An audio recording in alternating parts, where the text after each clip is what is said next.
My name is Lisa Moore, and I work with Coastal Women's Shelter here in Craven County, and I work Jones County, and I'm in Onslow County every now and then, and I work Pamlico County every now and then.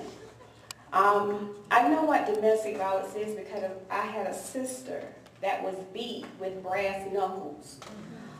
She was beat until she had to have reconstructive surgery on her face. She looked like a monster. And I was 9 years old when this happened to her. And when she came in the house, her head was swollen up about 3 times as big as mine. One of her eyes was hanging out of her head. The other one was way up in her head somewhere. Her nose, I don't even know where it was. I don't even remember. And when she walked into the house, she looked just like a pure monster. And she came up and then she said, "You're afraid of me, aren't you?" I was so afraid. I was only 9 years old. And I'm like, who is this and what is this? And you know, I get emotional because I know what domestic violence is because I've lived it also. When she came in the house and the doctor said, one more blow to the head and she would have been dead.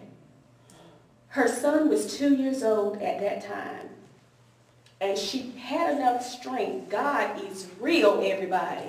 God is good. And it's nothing but the grace of God that we're all here today, because all of us can tell a story of it. If it hasn't happened to you, you know someone, either a close friend, a relative, or somebody that it has happened to. And it does not, I've had doctors, lawyers, teachers, preachers, does not discriminate. I don't care how much money you have or how high up you think you are. Domestic violence can happen to you if it hasn't. And it probably will. Because a lot of women say, I love that man. I just got to have that man. And I was one of them. And my family said, don't marry him, don't marry him. The man was fine. I said, I got to have him. No, he was sorry. I knew he was sorry. I got to have him. You can't tell me I can't have him. But when I married him, it was another story. But I will tell you, I was the abuser somewhat in that relationship, because we had gotten into a fight, and I was just sick and tired of being sick and tired. I got a knife, and I didn't even know who I was or where I was at that moment. I was so stressed out. I just didn't know where I was. I took that knife and I stabbed him in the stomach. And I went blind after everything happened. I just passed out. And when I never did wake up, and I crawled to the floor, and it was God that let me down that phone blind. And I called my auntie, and I said, you know what? I said, either I'm going to die or my ex-husband is going to die today. She came over, and I'm going to tell you something. People can tell you all day long to get out of an abusive relationship, but you have to take that step. I can tell you all day long, leave him, do this, do that, but the more I tell you, the more in love that you're going to be with that person. Because I was saying, don't be afraid to get out. Don't be afraid to tell somebody. Because if you're dead, you won't be able to tell anybody. It's nothing to be ashamed of. Because none of us in here are perfect. None of us have lived perfect lives. And that's the problem. We're afraid to speak out. We want people to think that we're more than what we really are. It's a shame to live in $1 million house and to live in hell every day. I'd rather live in a shoebox and be happy than live in a big mansion and go through hell. And that's what that's happening in the homes today. I had a doctor, and I'm not even going to call and say where they live. At that time, protective orders were $65. His wife was an attorney. She came to our office here in Craven County. She said, you know what? She said, the office that me and my husband, the business that we established is a multi-million-dollar industry. She said, I helped this Negro to get where he is now. You know, this man took her 3 kids, put them to a boarding school. She did not know where they were. He took all her clothing and he put them in boxes and took them to her parents' house. Stripped the bank account of every dime. The woman didn't even have $65 to her name. And she had no idea that this was happening. This stuff is real, y'all. It's nothing to play with. I can relate to Amy's story because I see it every day. We deal with that. Cynthia DeRoche used to work with Coastal Women's Shelter.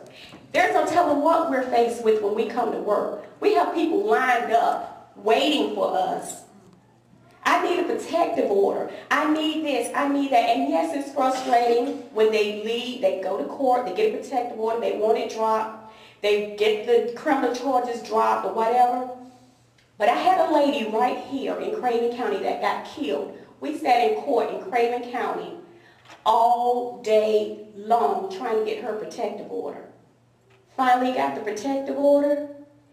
The next day, the attorney persuaded her to drop that protective order. When she dropped it that night, her husband was waiting at Bojangles. She was a manager of Bojangles in James City. When she dropped that order, he went to her job, knocked the window out of her Durango, was laid back in the seat so she couldn't see him. And when she opened that door, she took off and tried to run. He shot her 4 times in the back. He took her body, put it in the trunk of the car, and his intentions were to kill all 3 kids plus himself. But that didn't happen because her parents had the children. And that thing got to me because I had been there all day long trying to work and get this order. We're not here to judge anybody. We're here to help. Let me tell you a little bit, and I'm going to sit down. We order court advocacy, like we do protective orders, we do ex partes, we do anything dealing with court. We have a 24-hour crisis line that you can call 24/7, day, night, whatever. Cynthia DeRoche works at our shelter, and she's one of our shelter workers. We have the Safe House, it's like where she works. We have a displaced homemaker program, but it's called New Choices, where we will help you to go back to school if you're underemployed or unemployed, and that's for men and women. We have a support group for women and children, counseling, and a lot of us feel that we don't need it, but we do. How are you going to heal if you don't get the help? We had a Helping Hands thrift store, but we're in the process of trying to get that, in the process of budget cuts. We're a nonprofit, and you know how that is. We might get cut any moment. We have community awareness and education, and like I said, I educate from pre-K to 12th grade or whoever will have me to speak. Everything we do in our office is confidential. I can't tell your mama, your grandma, your sisters, your brothers, everything we do is confidential. But you know when you get in the court system, nothing is confidential. We do referrals. We network all over, wherever. We try to get this person to safety. We had a lady last week that wanted to go to New York to the shelter. We network. So I'm saying, take this stuff seriously. When someone comes to you and say, I need help, don't turn your back on them. You try to seek help.